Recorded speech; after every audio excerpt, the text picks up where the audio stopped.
Welcome to Shri Chaitanya ఆన్లైన్కి స్వాగతం. నేను మీ పెంచలేసార్, economy faculty. Right, okay. ఇప్పుడు మనం జాతీయ ఆదాయం గురించి ఒకసారి మనం ముచ్చటించుకుందాం.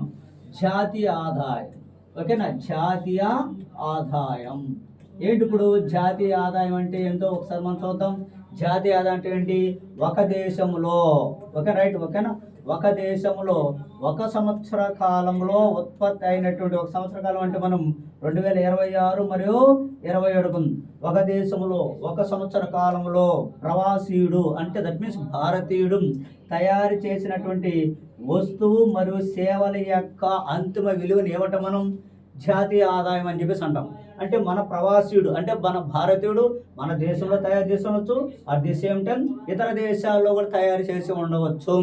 మరొక పేరు ఏంటంటే జాతీయ ఆదాయం అని చెప్పేసి మనం net national product at the factor cost అని కూడా విషయాన్ని మనము ముచ్చటించుకోవాలి. అంటే ఫ్యాక్టర్స్ అంటే ఏంటి?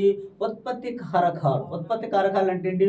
ఒక వస్తువుని ఉత్పత్తి చేసే దానికోసం ఉపయోగించేటువంటి కారకాలను ఏమంటే మనం ఉత్పత్తి కారకాలు. అవే కదా మనకు land, labour, capital and organisation విషయం మనం చెప్పవచ్చు. ఈ ఉత్పత్తి కారకాలు కూడా ప్రతిఫలం వస్తాయా? భూమికి ఏం చెల్లిస్తాం? భాటకం చెల్లిస్తాం. అదేవిధంగా లేబర్కి ఏం చెల్లిస్తాం? వేతనాలు చెల్లిస్తాం. క్యాపిటల్కి ఏం చెల్లిస్తాం? ఇంట్రెస్ట్ చెల్లిస్తాం. ఆర్గనైజేషన్కి ఏమొస్తుంది? ఓకేనా, లాభాలు వస్తాయి.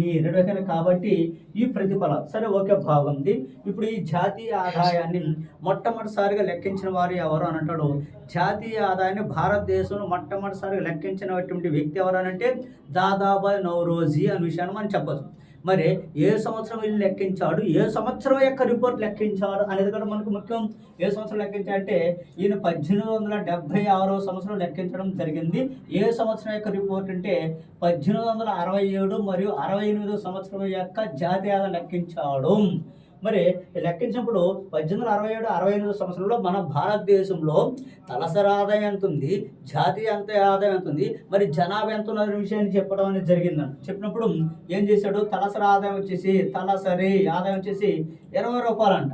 మరి అదేవిధంగా జాతీయ ఆదాయం వచ్చేసి 340 అంటే 340 కోట్ల రూపాయలు మన జాతీయ యొక్క ఆదాయం. అదేవిధంగా మన భారతీయులు దేశ జనాభా ఎంత అంటే 17 కోట్ల మంది విషయం చెప్పడం జరిగిందనే విషయాన్ని మనం చెప్పవచ్చు. ఈ అంశాలన్నీ ఎక్కడ పొందుపరిచాడనంటే దాదాబాయ్ నౌరోజీ గారు తను రచించినటువంటి poverty and British rule of India అనేటువంటి గ్రంథంలో ఈయన పొందుపరచడం జరిగిందనే విషయాన్ని మనం చెప్పవచ్చు మనం. ఇప్పుడు మనకు ఏపీఎస్సి జరిగేటువంటి కాంపిటీషన్లో ఎలాంటి ప్రశ్నలు అడిగేదానికి అవకాశాలు ఉంటాయనంటే దాదాబాయ్ నౌరోజీకి సంబంధించి ఈ క్రింది వానిలో సరికాని పదం అంటాడు. అంటే దాదాబాయ్ నౌరోజీ ఏ సంవత్సరంలో జాతీయ ఆదాయం లెక్కించాడు? 1876లో లెక్కించడం జరిగింది. ఏ సంవత్సరం రిపోర్టు? 1867-68 సంవత్సరం.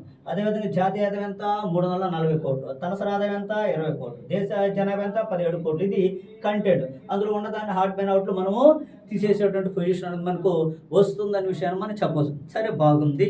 తర్వాత మీరు చూసినట్టయితే ఓకేనా, చాలామంది విలియం డిగ్బీ కావచ్చు, ఓకేనా, షిర్రాస్ అయితే 3 సార్లు జాతీయ ఆదాయం లెక్కించడం జరిగింది. అంటే భారతదేశంలో ఎక్కువ సార్లు జాతీయ ఆదాయం లెక్కించిన వ్యక్తి అంటే షిర్రాస్. అంటే ఎన్నిసార్లు? 3 సార్లు. తర్వాత జాతీయ ఆదాయాన్ని ఒక శాస్త్రీయ పథకంలో లెక్కించిన వాడు ఎవరంటే వికేఆర్వి రావు అనే విషయాన్ని మనము చెప్పవచ్చు. ఆయన కూడా ఏంటంటే ఒక 2 పుస్తకాలు రాస్తాడు. ఏమనంటే బ్రిటిష్ ఇండియా జాతీయ ఆదాయం ఒక పుస్తకంలో, అదేవిధంగా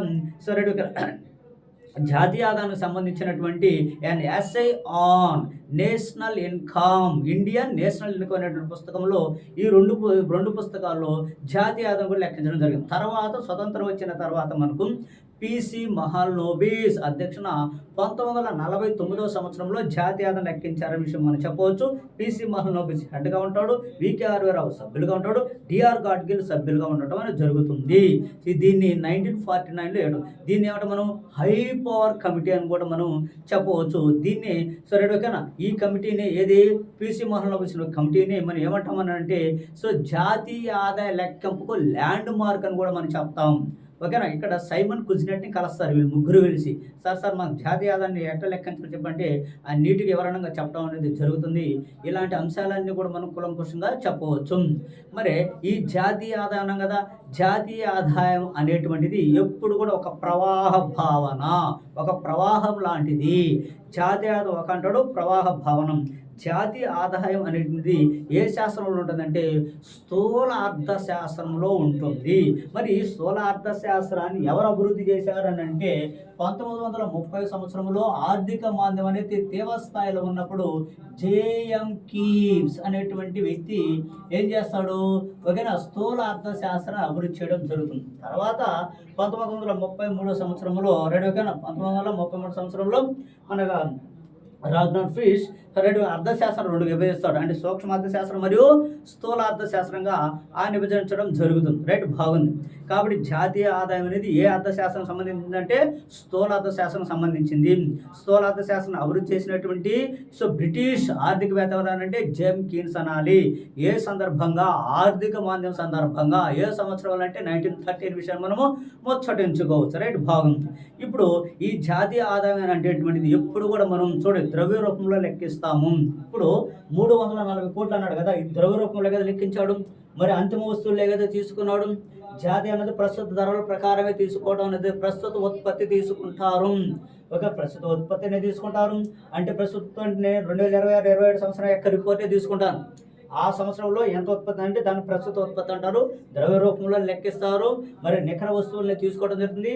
జాతీయ ఆదాయం అనేది ఒక ప్రవాహ భావన. ఇది జాతీయ ఆదాయానికి సంబంధించినటువంటి బ్రీఫ్ ఇన్ఫర్మేషన్. ఓకేనా, right. Thank you so much.